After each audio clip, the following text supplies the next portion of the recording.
다 함께 한 번 더 아멘으로 하나님을 예배하겠습니다. 할렐루야. 자, 오늘도 다시 한번 또 이 자리에 오셔서 또 혹은 각자의 자리에서 이 영상을 통해 데일리 처치의 말씀을 나누는 모든 예배자분들 예수님의 이름으로 환영하고 축복해 드립니다. 자, 지난주에 우리는 부고와 광고라는 제목으로 이제 우리의 삶이 그 부고의 삶이어야 할지 광고의 삶이어야 할지 뭐 이런 이야기를 좀 잠깐 나누었습니다. 보통의 경우 사람들은 아무래도 광고에서 나오는 것처럼 멋지고 풍요로운 이제 그런 삶을 희망하죠. 근데 더불어서 이제 그 장례식장의 부고에서 소개하는 것처럼 또 뭐 그 사람 자체가 멋진 삶을 살았다, 뭐 훌륭한 사람이었다, 또 이런 말도 또 듣고 싶어 하죠.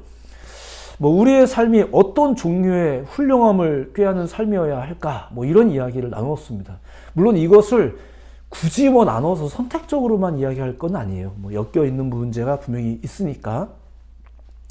자, 어쨌거나 그렇게 이제 우리가 훌륭한 삶을 꾀하는데 그리스도인으로서 참된 훌륭함을 이루기 위해서는 어떻게 해야 될까? 뭐 진정으로 훌륭한 삶을 사셨던 예수님을 바라보자. 뭐 이런 것이 이제 지난주의 내용이었고 전도자들의 일관된 이제 권면이죠.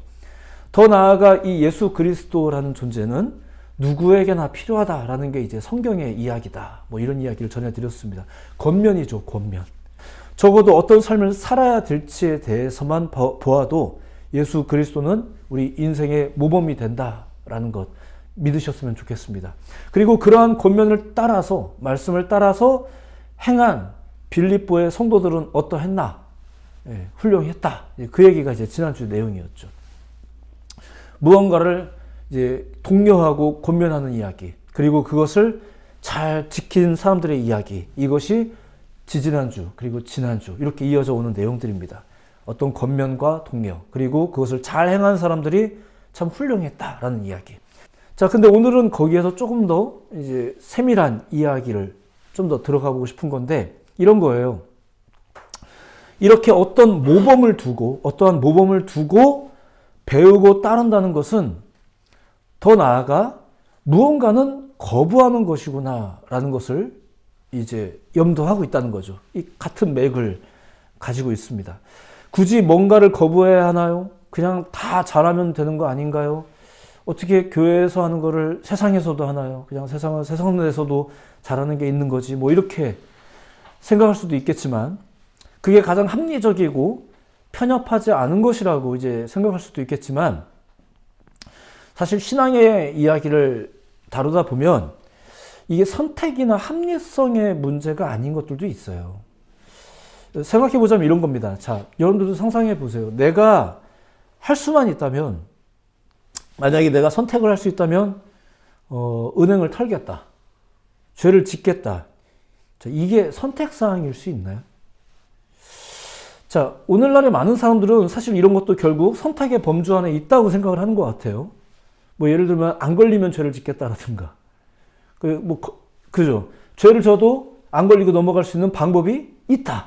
뭐 이렇게 이런 생각들이 좀 이제 일반화된 것 같습니다. 우리가 뉴스를 통해서도 그런 것들 하도 많이 보다 보니까 누가 봐도 잘못인데 어떻게 넘어가는 분들이 자꾸 있다 보니까 우리도 은연중에 배우는 게 아닌가. 근데 이걸 가지고 어떻게 말을 해야 될까? 그럴 수 있다라고 말해야 되는 거예요? 그렇지 않습니다. 그래서는 안 됩니다 라고 말씀드릴 수밖에 없다는 거죠. 죄는 애매하게 다루어져서는 안 되는 게 있어요. 선과 악의 문제가 합의가 되고 조율이 되는 것이라면 그걸 진리라고 할 수가 없겠죠. 자, 어쨌든 그래서 무언가를 따른다, 이제 그게 훌륭한 삶의 길이다라는 것은 무언가는 거부하는 거다라는 것과 이렇게 맥을 같이 한다라는 거예요. 훌륭한 삶을 지향한다는 것은 무언가를 거부하는 삶과 깊이 연결되어 있죠. 사람들이 보통 다이어트를 할 때도 그렇지 않나요? 꼭 두 가지를 염두하잖아요. 무언가를 해야지라는 것과 무언가는 하지 말아야지가 보통 동시에 같이 염두가 됩니다. 자, 또 한 가지 생각해 볼 건 이런 겁니다. 우리가 사는 세상에 대해서 잠깐만 생각해 봅시다. 뭐 너무 광범위하지만 자, 신앙의 사람들이 가끔 이 세상을 표현할 때에 죄악된 곳 뭐 이런 말들 가끔 씁니다. 사실 그런 말이 나올 만큼 세상이 힘든 것도 사실이고 또 이 세상이 신앙생활을 하는 이들에게는 특히 좀 쉽지 않은 환경을 많이 제공하고 있는 게 사실이에요. 그런데 이 세상이 본래 하나님이 지으실 때는 보기에 좋았더라 라는 말이 소감이 막 쏟아져 나오는 그런 곳이었거든요. 되게 좋은 곳이었었어요. 근데 죄악이 만연해지고 난 이후에 세상에 대한 평가가 좀 이렇게 양분되어지고 좀 그늘이 지게 되었죠. 그래서 신앙의 사람들도 이게 삶을 살다가 보면 하나님이 지으신 이 좋은 세상을 살다가 보면 그 그늘진 부분을 조금씩 경험하잖아요. 이게 하나님의 뜻은 아니었는데 아무튼 그런 그늘을 경험하다 보니까 이제 이런 기도를 하는 거예요. 이 죄악된 세상에서 뭐 우리를 건져주소서 뭐 이런 기도를 하기도 합니다. 자, 그런데 한편으로는 또 우리 신앙인들이 이 세상을 또 너무 좋아해요. 잘 누리며 살고 싶죠. 그게 심지어는 축복의 한 부분이라고 생각을 합니다. 뭐 일면 그것도 맞습니다. 실제로 이 세상에는 참 좋은 게 많죠. 1차적으로는 하나님이 제공해 주신 게 참 보통 좋습니다. 굉장히 좋은 것들이 많아요. 그런데 이제 거기에서 더 나아가 인간이 우리 자신의 편의를 위해서 개발해 놓은 좋은 것들이 참 많아요. 그걸 한번 좀 누려보고 싶잖아요, 우리가. 공기 좋은 곳에, 하나님이 지으신 공기 좋은 곳에 가는 것도 좋은데, 좋은 공기 뿜어내는 공기청정기도 갖고 싶잖아요. 이런 거랑 비슷해요. 그런 집이나 그런 동네에 또 한번 살아봐야 되지 않겠습니까? 뭐 이런 것들. 우리는 이 세상을 참 힘겨운 곳으로 여기면서도 이 세상을 참 좋아하기도 하죠. 그래서 우리의 기도도 항상 이런 식입니다. 주여 힘겨운 세상에서 나를 도와주소서. 뭐 이렇게 하면서도 한편으로는 주여 이 세상에서 우리가 축복을 누리게 하옵소서. 뭐 이렇게 하죠. 예. 우리의 기도는 대체로 이제 이 범주에서 크게 벗어나지는 않는 것 같습니다. 자, 무언가는 반드시 버리고 무언가는 반드시 취해야 한다는 성경의 이야기가 가장 흔한데, 근데 우리가 살고 있는 현실과 심지어 우리들의 마음은 이게 쉽게 구분이 되지 않는 것들을 많이 보게 된다는 거죠. 나름대로 우리가 신실하려고 애는 쓰는데 사실 우리 내면에서 비겁해질 때가 이제 그래서 있는 거죠. 근데 분명히 우리가 기억해야 될 것이 있다면 이런 거예요. 분명히 거부해야 하는 것도 있다는 거. 이거는 목사님 이런 경우에는 좀 되지 않나요? 이게 우리가 상의하고 타협할 게 아니라 그냥 안 되는 것도 있다라는 거죠. 무언가를 권면하는 이야기가 지난 시간 동안 있었다면 오늘은 분명하게 거부해야 될 것들에 관련된 이야기입니다. 자, 오늘 본문을 보면은 이런 내용이에요. 유다 백성들이 자신들의 죄의 결과와 또 하나님의 진노로서 그 진노의 결과로서 이 세상에서 엄청난 위기를 겪게 됩니다. 바벨론이라는 나라의 공격을 받아서 이 나라가 쫄딱 망하는 거죠. 이 세상을 마음대로 살다가 이 세상에서 마음대로 살 수 없는 상황이 돼버리는 거예요. 그들의 입장에서 볼 때 이게 하나님의 진노 때문이든 우리가 지은 죄 때문이든 어쨌거나 그들은 이제 힘겨운 현실을 직시하게 되는 거죠. 이 예언자의 예언대로 된 거예요. 이 경고가 한두 번 있었던 게 아니거든요. 야, 너희들 끊어야 될 건 끊어야 돼 이렇게 말했는데 우리가 누리고 싶은 게 많잖아요. 그러다 보니까 못 끊는 거죠. 여러분들이 누리는 게 무조건 다 죄다라는 이야기는 아닙니다. 그게 분별하는 게 되게 애매한 부분들이 많이 있는 것도 사실이니까. 자, 그런데 그런 상황에서 그들이 이런 생각을 했어요. 히브리인들이다 보니까 또 주로 신앙인들이다 보니까 생각이 다 종교적입니다. 여러분들도 가끔 뭐 이렇게 난감한 일 생기면 또 하나님이 왜 이러면서 또 하나님을 운운하잖아요. 이런 거랑 비슷해요. 왜 하나님은 이런 고난을 우리에게 주셨을까? 무슨 뜻이 있는 걸까? 우리의 죄 때문이라고 하시긴 하는데 너무 과한 건 아니신가? 뭐 사랑의 하나님이라면서 왜 이렇게 엄하신가? 너무하신 거 아닌가? 따지고 보면 이 모든 게 다 하나님 책임 아닌가? 왜 선악과를 만들어 놓으셔가지고 뭐 이러면서 자, 이게 지금 제가 괜히 그 당시에 히브리인들을 이스라엘 백성들을 나쁘게 말하려고 하는 게 아니라 실제로 그 고대 이스라엘이 그들 역사 속에서 가장 많이 던졌던 질문이에요. 오늘날에도 많은 사람들이 이 질문을 던지죠. 현대의 많은 신앙인들조차 이 질문을 던지거나 내적으로 이런 의구심에 많이 사로잡힙니다. 목사님, 기도만 한다고 되나요? 일단 기도부터 합시다. 근데도 우리는 기도하지도 않으면서 목사님 그게 기도만으로 되냐고 이렇게 말하시는 분도 가끔 계세요. 저를 가르쳐 주셨던 한 교수님께서, 목사님께서는 그것을 하나님의 스캔들이라고 이제 표현하시기도 이제 한 적이 있는데, 아무튼 정말로 근데 이게 다 하나님께서 버리신 일일까? 사람들이 참 우스운 게 신을 믿지도 않으면서 무슨 지구적인 문제가 발생하면 그것을 신의 탓으로 이제 돌리기도 하죠. 믿지는 않는데 인정은 하는 건가요? 뭐 원망할 일이 있을 때만 좀 그건 비겁하지 않나 싶긴 한데, 아무튼 보통 그렇게 사람들이 이제 신의 존재를 생각을 합니다. 이게 다 신이 버린 일일까요? 자, 예언서의 이야기를 보면 하나님이 진노하시는 이유, 그러니까 사람 편에서 본다면 우리가 망하는 이유죠. 보통 두 가지로 정리가 됩니다. 여러분들도 다 어디서 들어본 내용일 거예요. 첫 번째는 우리와 하나님과의 관계 때문이라고 그래요. 그러니까 관계가 나빠지는 거죠. 오늘 본문에서도 비슷한 내용이 언급이 되어지는데 3절부터를 잠깐 소개해드리면 들어만 보세요. 3절 후반부. 내가 너희에게 꾸준히 일렀으나 너희가 순종하지 아니하였느니라. 4절 후반부. 너희가 순종하지 아니하였으며 귀를 기울여 듣지도 아니하였다. 그리고 오늘 본문 9절 이후인 8절에도 보면 너희가 내 말을 듣지 아니하였다. 이런 얘기가 계속 지적이 돼요. 그러니까 해야 할 것을 안 해서 이제 그랬다는 건데, 그 해야 될 게 뭐예요? 하나님과의 관계, 순종의 관계, 그분의 음성을 들어야 되는 관계, 이런 것들이 틀어진 경우 하나님의 심판이 있었다는 거죠. 이게 성경 거의 전체에서 나타나는 하나님이 진노하시는 이유입니다.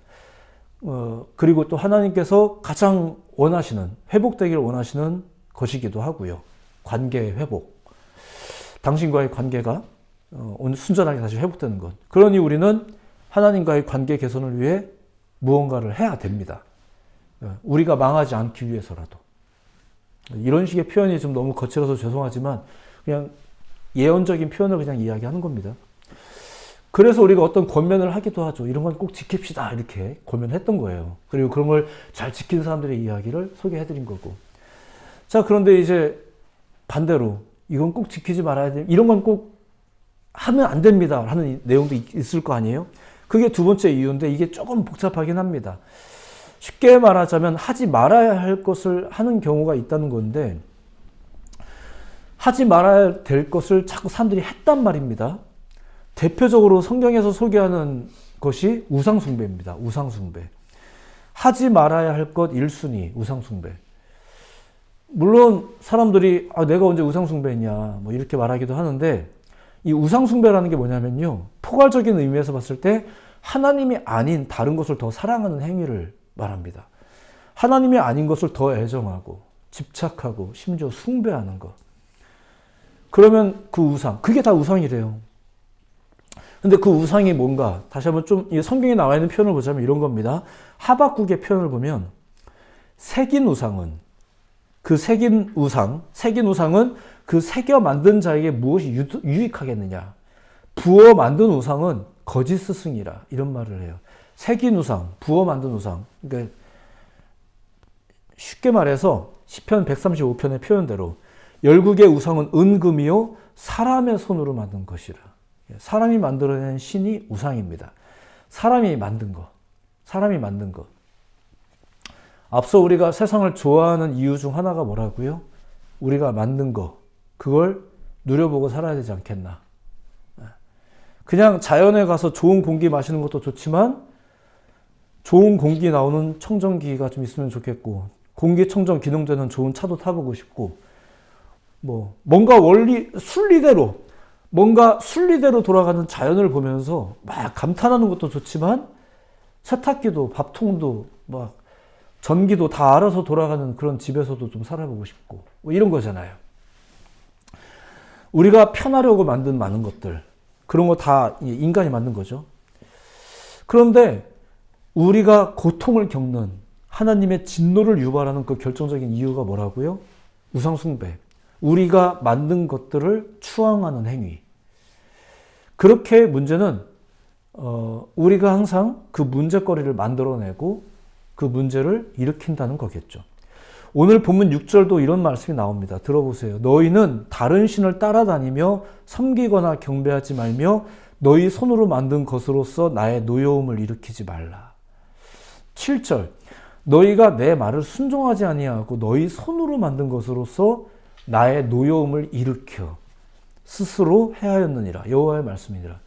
그냥 우리가 운이 너무 안 좋아서 죄를 짓게 되고 하나님의 심판을 받고 이게 아니라 우리가 문제거리를 만들고 그리고 그 문제를 따라 걷고 그러다가 하나님의 노여움을 일으키고 우리가 앞서 얘기했듯이 그 세상을 참 좋아하면서도 세상을 탓합니다. 이 좋은 세상 어딘가에서 무언가가 나에게 접근해서 나를 괴롭힌다고 생각을 하는 거죠. 그러니까 난 막 억울한 거예요. 그래서 세상을 좋아하면서도 세상을 악하다고 말하는 거겠죠. 심지어 하나님도 가끔 등장하셔서 나의 멀쩡한 삶을 피곤하게 한다고 생각하기도 합니다. 그냥 나 좀 가만히 내버려두지 자꾸 목사님이 나한테 연락해가지고 이것저것 시킨다고 이런 마음도 들고. 그런데 오늘 본문 예레미야가 유다 백성들을 향해 지적하는 게 뭐예요? 기본적으로 그들은 다 당시에 하나님을 다 믿는 사람들이었습니다. 근데 이제 그들 향해서 뭐라고 말해요? 아니다. 우리가 스스로 그 문제를 만들어내는 거다. 우리가 그 문제를 일으키는 거다. 우리가 이를 그르치는 거야. 나는 열심히 하는데 왜 이렇게 운이 안 좋을까요?가 아니라 우리가 이를 그르치는 거야. 뭘로요? 너희 손으로 만든 것으로서. 물론 이것을 사람들 개개인을 논하자면 뭐 다 그런 건 아니겠죠. 다 그런 건 아니고 뭐 어딘가에 그런 악당들이 따로 모여 살거나 이런 건 아닐 거예요. 이제 근데 좀 더 거시적으로 이 시대나 세상을 보자면 이제 우리가 과연 이 말씀의 지적에서 예외일 수 있겠나라고 생각을 해보는 거죠. 그렇죠. 우리가 이를 그르치는 경우가 더 흔합니다. 그 결과 남유다의 패망, 우리 삶의 패망, 그게 바벨론 때문이에요? 그게 하나님의 이해할 수 없는 계획 때문이에요?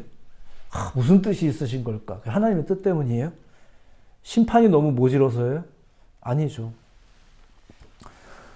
다시 말씀드리지만 어떤 사람들은 신이 이 세상에 개입해서 사람의 인생을 난장판으로 만든다고 생각을 해요.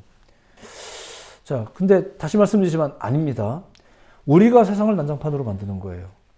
그것을 이 시대의 예언적 사역을 감당하는 이들이 이렇게 정리를 하는 거죠. 우리가 주의 음성을 듣지 않고 우리 손으로 만든 것으로 우리가 범죄하고 있는 거다. 이렇게 모든 예언자들이 이런 맥락의 예언들을 합니다. 자, 그리고 오늘날까지도 말씀의 깊은 통찰을 통해 깨달을 수 있는 그게 하나님의 진노의 이유겠죠. 자, 조금 어두운 내용이었는지 모르겠지만 오늘의 말씀은 이런 식으로 좀 정리를 할까 해요. 뭐 늘 결론이 좀 비슷한 부분이 없잖아요. 있죠. 첫째는 그겁니다. 그냥 이것이 그냥 권면사항이에요. 하나님께 나아가는 삶을 살아야 된다는 거예요. 추구하는 거죠. 오늘 우리가 예배를 시작하면서 찬송가 540장의 찬양을 불렀어요. 가사가 이렇죠. 들어보세요. 주의 음성을 내가 들으니 사랑한다는 말일세. 믿는 마음으로 주께 가오니 나를 영접하소서. 내가 매일 십자가 앞에 더 가까이 가오니 구세주의 흘린 보배 피로써 나를 정케 하소서. 이런 소리가 들려오고 그게 이런 말이구나 들려오고 나는 계속해서 주께 나아가고 예배하고 여러분들에게 그렇게 권면드리고 싶은 거예요. 하나님께 나아가는 삶을 사시기를 바랍니다. 날마다 주께 다가가고 날마다 주의 음성을 듣는 그런 여러분의 하루하루가 되시기를 먼저 예수님의 이름으로 축복해 드립니다. 여기까지가 지난주와 전주 계속 이렇게 동일한 권면이라는 거죠. 그리고 오늘 이야기의 권면은 이런 겁니다. 두 번째, 그릇된 것은 거부하셔야 된다는 거예요. 이게 뭐 상의하고 고민해 볼 문제라는가. 그럼 이 죄가 그렇게 다루어져야 되는 건가? 아니에요. 그냥 거부하자예요. 거부하자. 살다 보면 내가 벌인 일이 아님에도 불구하고 늘 나에게 밀려오는 어떤 죄악과 시험이 있어요. 어떻게 해야 될까? 여러분 혹시 이런 거 들어보셨습니까? 요즘 인터넷 환경에 대해서 사람들이 많이 하는 말 중에 알고리즘이라는 게 있어요. 알고리즘. 어떤 것에 이렇게 관심을 가지다 보면 그와 비슷한 내용이 자동으로 계속 내 온라인 환경에서 이제 뜨잖아요. 이렇게. 야, 어떻게 알고 이렇게 자꾸 내가 관심 가지는 거를 이렇게 보여주는 거야? 막 이러면서 뭐 뜬단 말이에요. 그런데 그 와중에 우리가 원치 않은 광고가 너무 많이 뜰 때가 있어요. 그럴 때 이제 여러분들은 보통 어떻게 하시나요? 뭐 제가 알기로는 그걸 또 처리하는 또 뭐 이제 그걸 또 걸러내는 또 어떤 이제 장치가 있다고는 해요. 그리고 이 서비스를 이용하시면 쓸데없는 팝업은 뜨지 않을 겁니다. 막 이러면서 또 다른 서비스가 또 막 제공되어지고 이렇게 하는데, 가장 손쉬우면서도 성경적인 방법을 알려드릴게요. 그냥 뜰 때마다 계속 X표를 치세요. X표를 누르세요. 계속 거부하세요. 머뭇거리면서 창을 계속 띄워놓거나 한 번만 볼까 이러면서 클릭하시면 앞으로 계속 뜹니다. 그러니까 그러지 말고 정말로 끊어야겠다 싶으면 그냥 계속 X. 또 뜨겠지만 또 X. 그냥 누르세요. 계속 그러다 보면 점점 내 인터넷 환경이 청정해집니다. 그것도 알고리즘으로 정리가 되는 거예요. 물론 어느 순간 또 뜰 수도 있어요. 그러면 또 X. 짜증내지 말고 뭐 이거 아무래도 안 멈춘다고 포기하지 말고 또 X. 그게 우리가 하는 일이어야 되는 거예요. 왜 피곤하게 그렇게 살아요? 피곤해도 좀 그렇게 사세요. 그냥 X. 어쩔 수 없잖아요. 세상이 그런데. 굳이 따지면 그게 다 우리가 버려놓은 건데. 나름 우리도 그 알고리즘을 또 즐길 때도 있잖아요. 또 내가 원하는 걸 뜨면 또 막 좋아라 이러기도 하잖아요. 그러니까 투덜대지 마시고 정말로 인터넷 환경이 청정해지기를 원하고 싫은 것이 뜬다 이러면은 X.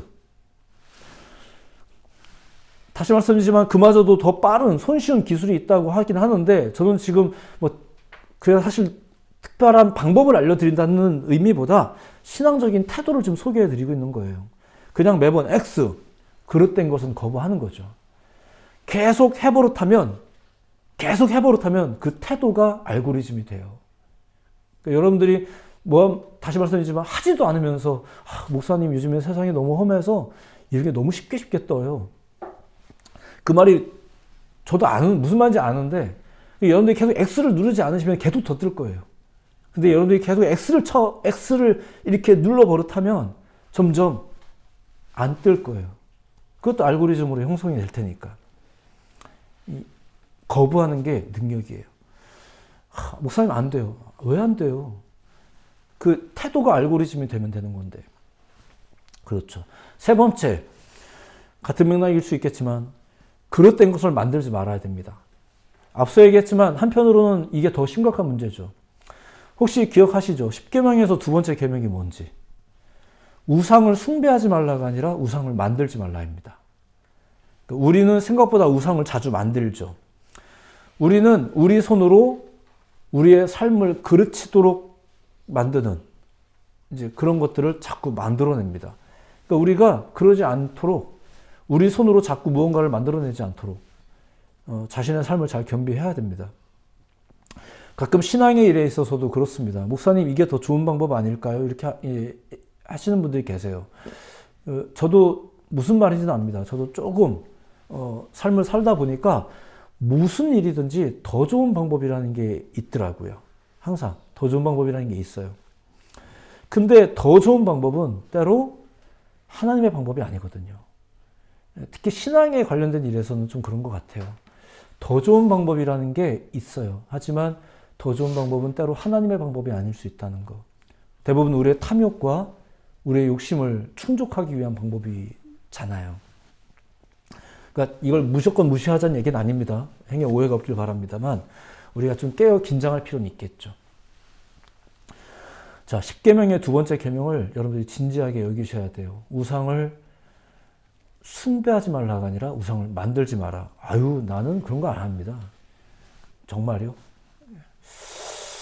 자, 내 인생을 내 것이라고 여기면서 자꾸 손을 대면 이상해집니다.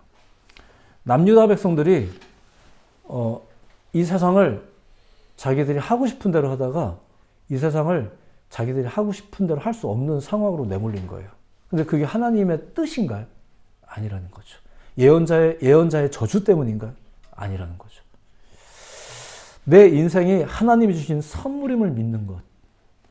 그리고 하나님이 주신 내 인생을 하나님스럽게 다루면서 사는 것. 어떤 잘못된 기준으로 우리 인생의 가치를 논하자면 우리가 생물학적으로 따지면 사람의 인체가 뭐 불과 몇만 원밖에 안 한다면서요. 뭐 이런 식의 연구는 왜 하시는 거예요? 괜히 마음에 상처만 되게. 그러니까 이런 여러 가지 접근들이 있잖아요. 근데 제가 여러분들에게 신앙적인 접근을 선포해 드리는 거예요. 하나님의 뜻대로 지음받은 여러분들은 너무 존귀한 분들이세요. 근데 이렇게 존귀한 여러분들의 가치를 그릇된 기준으로 잘못 활용이 되면서, 잘못 무장되면서 손상을 입히면 슬프잖아요. 여러분들에게 있는 이 100여 년의 짧다면 짧은 시간, 하지만 꽤 긴 시간, 이 시간이 그릇되게 활용되는 것을 하나님이 좀 슬퍼하세요. 그거는 당신의 요구가 만족되지 못해서 슬픈 게 아니라 여러분들이 상처 입는 게 슬프신 거죠. 여러분들이 정말로 행복하기를 원하시는 거예요. 여러분들이 그 존귀한 삶을 정말로 존귀하게 살 수 있도록 우리가 때로 우리가 잃어버렸던 것들, 다시 추구해야 될 것들을 깨달아야 되겠죠. 그리고 두 번째, 우리가 거부해야 될 것들, 확실하게 거부할 수 있어야 되겠죠. 더 나아가 그걸 내가 만들고 있으면 또 그것도 굉장히 곤란하잖아요. 그러니까 내가 우상을 만드는 일들을 멈추어야 되겠죠. 우리가 하나님이 주신 이 인생을 하나님스럽게 다루면서 살아가는, 그렇게 여러분들이 새로운 한 주도 무언가를 실천하고 추구함과 더불어서 무언가를 철저하게 또 끊어내시면서 새로운 한 주를 또 살아내시기를 다시 한번 예수님의 이름으로 축복해 드립니다. 기도하겠습니다.